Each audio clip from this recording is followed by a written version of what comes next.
Hey there guys, it's me, Sunny Lam from Atlas Health and Nutrition, and today I'm here to talk to you briefly about gluten testing. And really, gluten testing is most valuable to people who are not already going onto a diet that controls for, high sugar or grains or anything like that that hasn't went on paleo yet, for example, or a GAPS diet or something similar to that, and want to find out if they actually have sensitivity to gluten. Now, gluten isn't the only protein that actually causes, inflammation, which is the root cause of a lot of diseases, including celiac disease, Crohn's, Alzheimer's, diabetes, and cancer.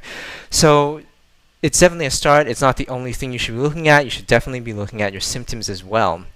And so definitely you can go out and find some of those gluten tests, do a research online. I can certainly provide you with some links at the end of this video or with the attached script to this video.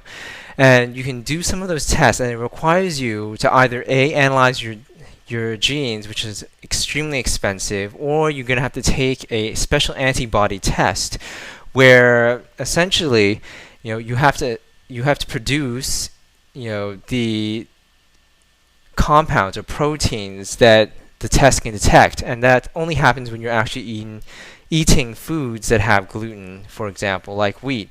And so to do that test, you actually have to be eating wheat, undergoing and suffering from the symptoms of gluten sensitivity or full-blown celiac disease or whatever it is that's related.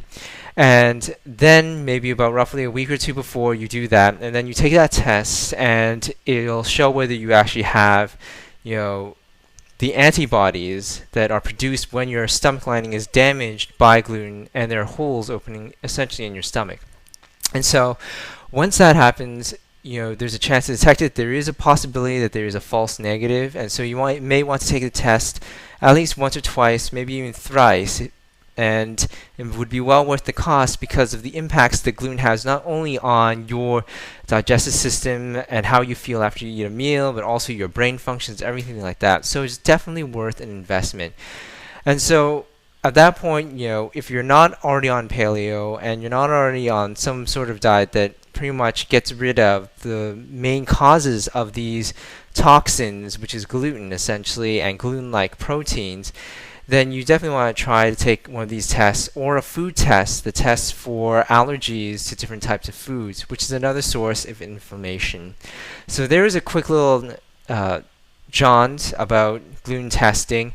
It's certainly useful. It won't cover all of your bases and base causes for, upset stomachs, bloating, things like that. But it's definitely a start on helping you to solve your weight loss problems and, address the root causes and issues of most of the diseases here in the West, as well as in the rest of the world, because of our consumption of both grains and high sugar, processed and refined foods.